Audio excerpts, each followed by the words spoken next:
This episode is brought to us by Michael Sussman, which is not quite accurate. It would be more accurate to say that basically everyone was involved in this episode. This episode is actually two separate ideas that kind of collided with each other and has been piecemeal put together by pretty much everyone in the writing room. There's Shatner came out with... So, let me rewind a second. Shatner and Kodo and I think Braga were talking about the show, and Shatner wanted to pitch an idea.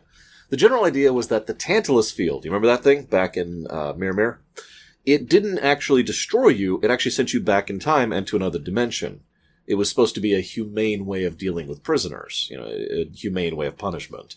Remember, Mirror Kirk stole that from someone else. So, Mirror Kirk has it used on him. He ends up back in in his older age, at about the age Shatner was at the time, and he ends up back in the past. He's like, ah. But then Archer and the Enterprise show up, and he's like, aha, perfect. I'll take the Enterprise and I'll command it, and then I'll be able to get back to my own time. But it's not there. The mirror universe isn't there at all. So they do some looking into it, and it turns out the mirror universe doesn't exist yet. And thus, Mirror, Shatner, and Archer would have to work together to create the mirror universe, to make the schism in the timelines in order to ensure that that happened. Interesting. That was shot down in favor of another idea, which I'm not even going to recount for you because it doesn't matter. And Shatner didn't like that idea, and so nothing came of it. No Shatner. I bring this up, though, because... Well, actually, really quick. First of all, if that idea sounds a little bit Kirky, do remember that most of his stuff has been like that. I'm not dismissing it, I'm just pointing it out, because that idea was mostly posited by the Reeves-Stevens crew. They've done a decent amount of work with Shatner over the years. In fact, are basically the ones responsible for writing the Shatnerverse books. I don't know what they're officially called, and I don't care. It's the one where Kirk, it keeps going after generations and turns into this whole big thing. They're actually surprisingly entertaining, and I firmly credit the Reeves-Stevens crew for the fact that they are actually entertaining, because there's some decent world building and some ideas and a whole lot of continuity in them. And also, Kirk is super amazing at every step of the way. And so is Mirror Kirk. Spoilers. But the point is, I recommend you read them if you're not going around to it. But all of that just left that idea kind of percolating in the back of their head. Meanwhile, an idea was pitched way back. You remember Future Tense? I don't blame you if you forgot it. It's the one where they find the little pod that's like Doctor Whoian, with the inside being larger than the outside. They find the person on board, and it's from the future. You remember that episode?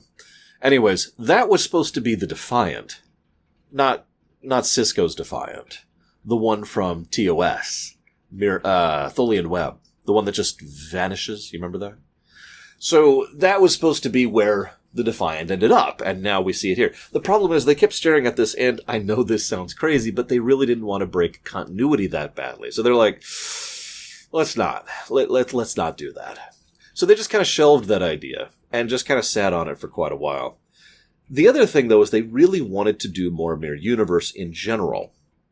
An idea was posited, and again, there's so many people involved here. I'm not naming names because it's pretty much the entire writing crew.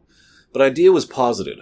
Why don't we set an entire episode in the Mirror Universe, just the Mirror Universe people, as kind of a way to stretch? Because stretch episodes usually are popular and usually are a good way to degauss for the creative staff and are fun for the actors.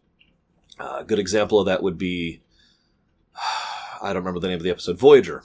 It's an episode where it's way in the future, and they're reading these historical documents of Voyager, and they're incredibly inaccurate.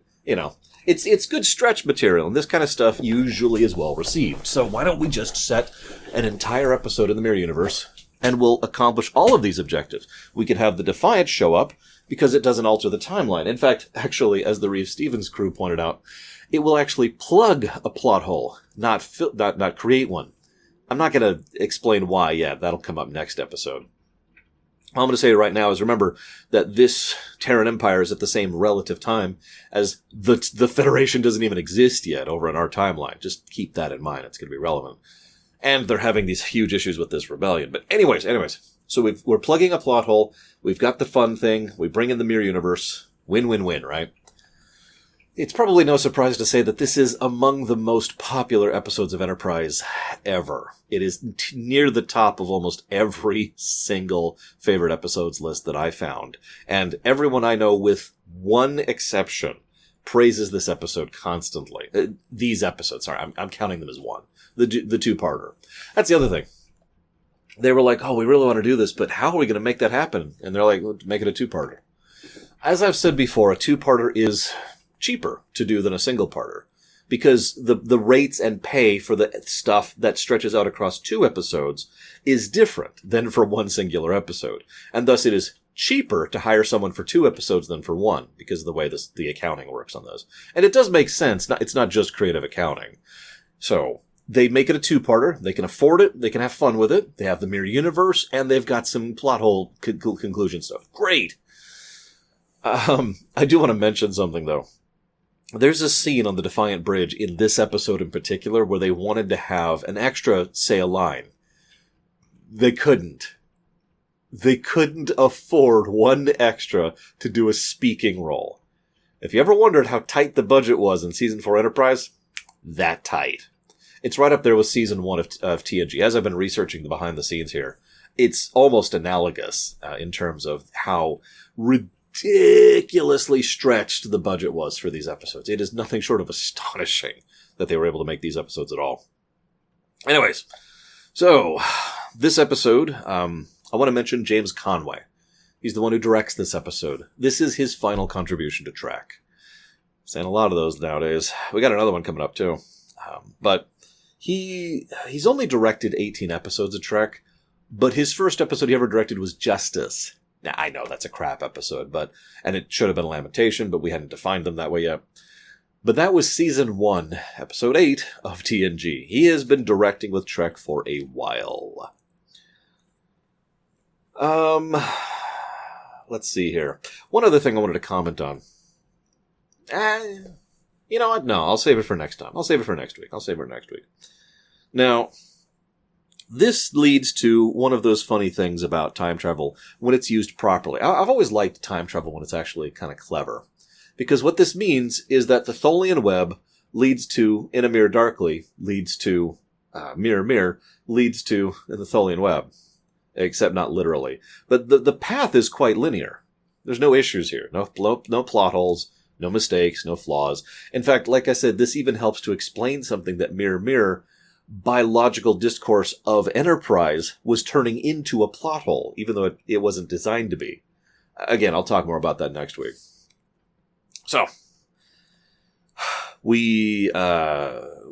Von Armstrong. I'm just going to mention that really quick. Well, he dies in this episode. Thus, this makes Von Armstrong's final appearance in Trek. He's been around for a while, again, since Season 1 of TNG, actually. He played the Klingon. I didn't write his name down. But he has been around for a while. He's been a good guest star, and he has been awesome. He's always had just kind of a nice affability to him and an intensity to the way he acts, and he's awesome, and it's a shame to see him go. A lot of goodbyes as we round up here. Now, then we have a cold open. So, first of all, they do the first contact thing. I've heard several people comment on how weird this looks. It's probably because of the literal different cameras. Remember, they're using substantially cheaper digital cameras for the Enterprise footage, and they're just using the footage from First Contact, which was shot on film reels, whatever they were actually using for First Contact. So you can literally see the difference between the two, and it kind of makes a contrast. It's not a big deal. I just wanted to mention it. It's a good scene. They do a good job with it.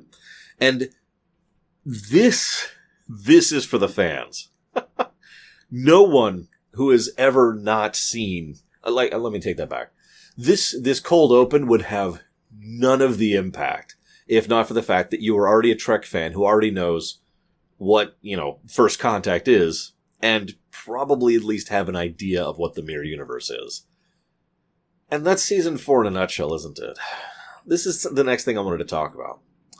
By all accounts, the last episode, Bound, was designed to be... Was that the last episode? Whenever it was designed to be a callback to TOS and a love letter to the fans kind of a thing. And surely that'll be the last time we hear the phrase love letter to the fans in Season 4. In my opinion, In a Mirror Darkly, Part 1 and 2, zigs in every way that Bound zagged. In this case, it's actually playing to your knowledge and understanding of Trek and the investment we already have, while, again, being cohesive, but also fun. There's just a general fun air to this. It's not... I don't know how to put it. It's not like... It embraces how ridiculous the Mirror Universe is, while at the same time somehow actually making that work. And I think that's critical, because if you go too dark with the Mirror Universe, well, you get Discovery Season 1, don't you? Reminder, I have not seen Discovery at all, but I am aware of certain sections of Discovery Season 1, and instead, this manages to be enjoyable in part, or indeed in whole, because of the fact that they embrace that ridiculous cheesiness of the mwahaha plotting. It's evil Sith. No, I'm serious. When you play evil Sith like this, they're enjoyable. But if you actually picture what a Sith would be like, really, how twisted and demented and torturous and violent and horrible a Sith would actually be, that is dark, unpleasant, and just disgusting. It's the kind of thing I don't even want on my screen. And thus you see the contrast. Anywho, so wonderful cold open, and then credits. Actually good opening credits. Oh my god. I'm not even joking. I have been skipping the opening credits for the better part of a couple weeks now as I've been going through Season 3 and Season 4. Yeah, it's actually taken me longer than it should because I had the car issues and then I had some health issues, but it has been about 2.5 weeks, if you ever wonder the timeline on these. I should have been done 3 days ago, just to give you perspective. I will finish tomorrow. Anyways, and this whole time I have been skipping the intro song because screw that intro song, and yet finally there's an intro song I don't want to skip, and I'm just like, yes, this is great. Why couldn't we have always done this before? Which leads me to an interesting point. One of the things that has been desired ever since TNG, about Season 4-ish, is the desire to do a special intro credit sequence. Just for a couple specific episodes. It's the final boss mentality. Let me explain that. There's a design philosophy when it comes to video games that the final boss should be special. It should be separate. It should be something that you do something unique in, either in terms of mechanics or graphics or design, or you just do something special. It needs to be unique and distinct because it's the final boss, right?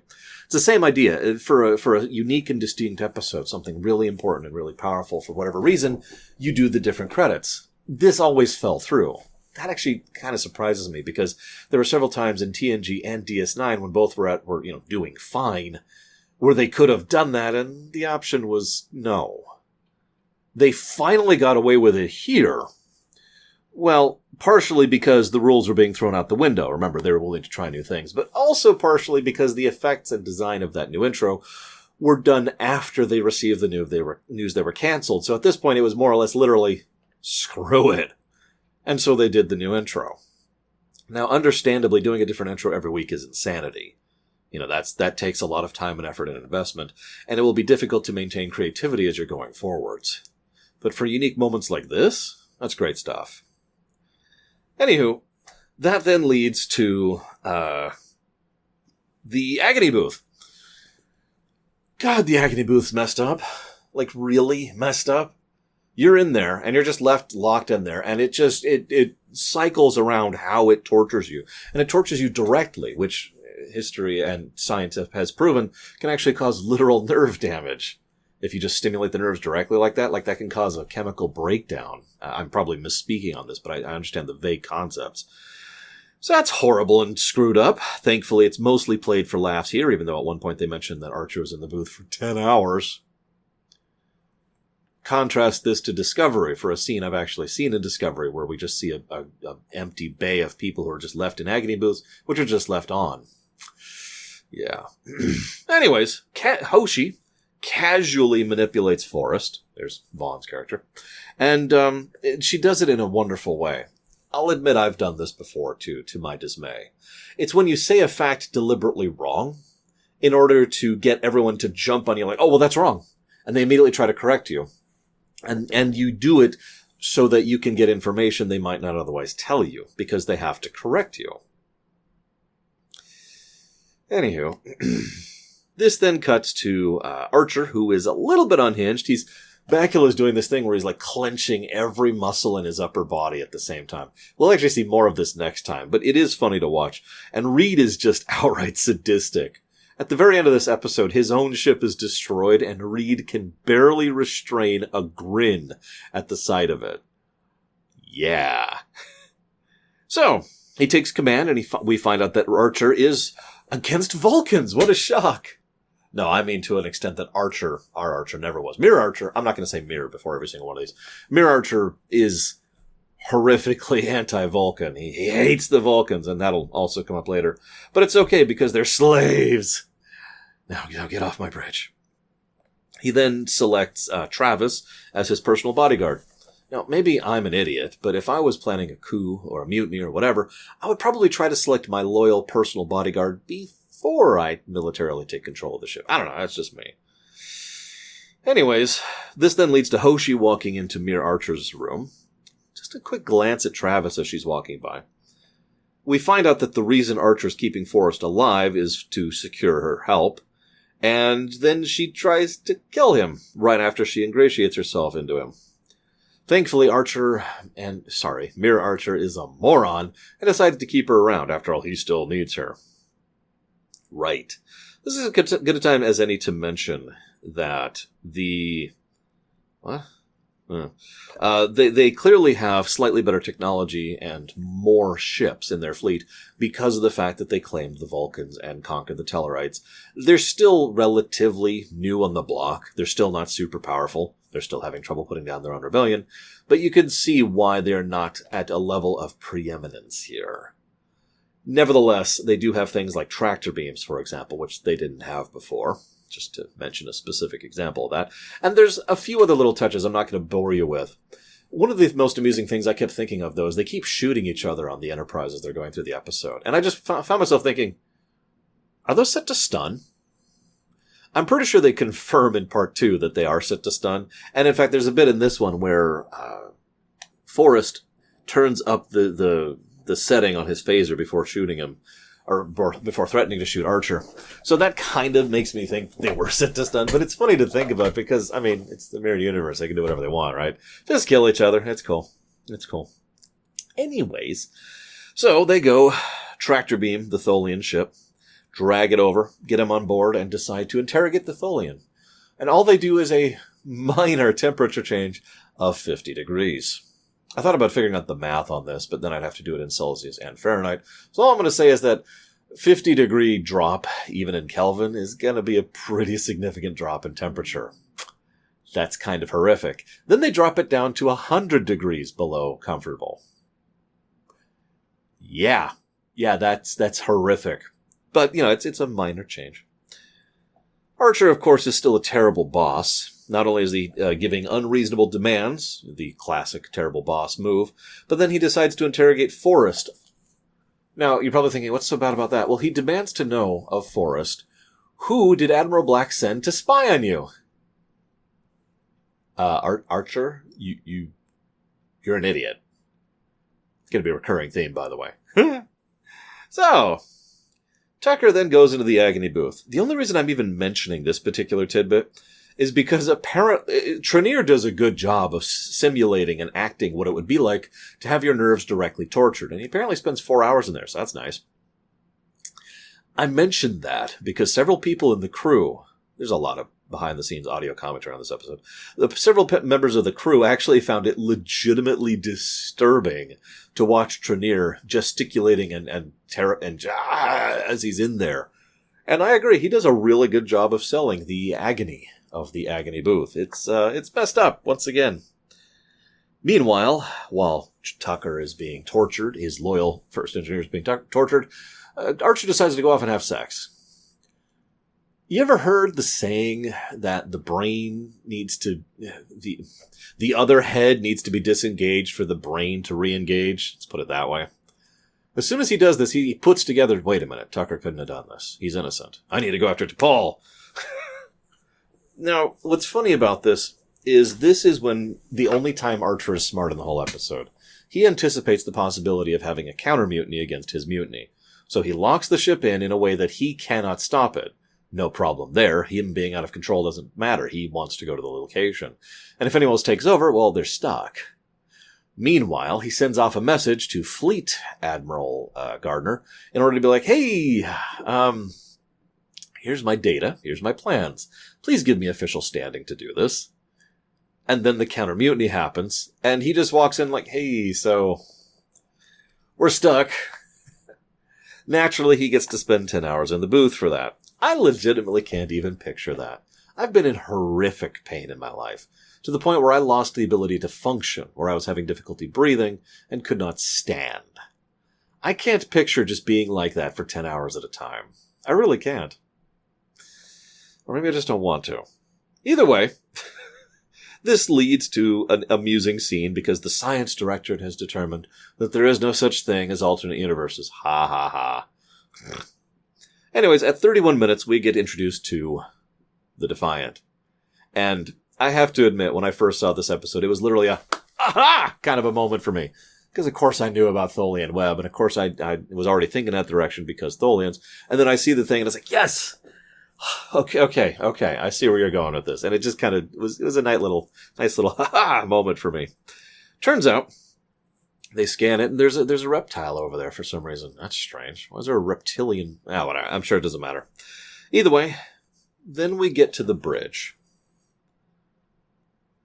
This is where a lot of the budget went, right here. This is actually a new set, and they've kind of done some things with it. It's built onto the bones of another set, but this is still a new set, and they did a very good job of it, both with the sound effects and the visual design. They also really took their time to actually rewatch the scenes in the episode Tholian Web in order to make sure that they saw the exact specific locations where everyone was, so that everyone is laying in the same way. They even make sure that the captain died of a broken neck, just to make sure that's clear. In fact, they only screw up 2 things, and they're so minor, I'm not even going to tell you about them. It's just nice to see that someone put that level of care and attention into the exact continuity, since they should be in the same manner that they were when they came over, right, from the Tholian Web. So that's awesome. They also then actually shoot the Tholian Web. And we see that while this is a terrifying weapon, and it is, it's also very limited. It effectively relies on a stationary target. It's like a sneak attack, right? In D&D, you can only... Okay, that's a bad example, because you can do a sneak attack for a lot of reasons, but, it's like a bonus round, a surprise round. You can only do it when you have them completely out off guard, and have the time and effort to set up this thing before they can do anything about it. Otherwise, they just get away, and that's the end of that, right? Still, very useful. Very useful. Kind of starts smashing everything in, and we're all just sitting there waiting for the Enterprise to survive. And then the escape pods start going on, and it's like, wait a minute. And some of them can escape the web, which actually makes me wonder if, it's literally like the space in between the beams. Is that space you can just go through? That's interesting to think about. Either way, they manage to escape. Some of them don't, of course. And the Enterprise has exploded. Forrest dies. Again, that's the end of Vaughn Armstrong. And we cut into a to be continued. You'll notice I don't have much to analyze here. That's because some of the analytical stuff comes in next time, and most of this stuff was more set up and build up. Allow me to go ahead and reiterate my opinion, though. This is good. I like this. I like this episode a lot. I was actually hesitant on putting up the lights, because I wanted to do something with the lighting, since, the lighting is always different there. But if I do my typical darkened lighting thing, then you'd think, oh, well, because I already did that for damage.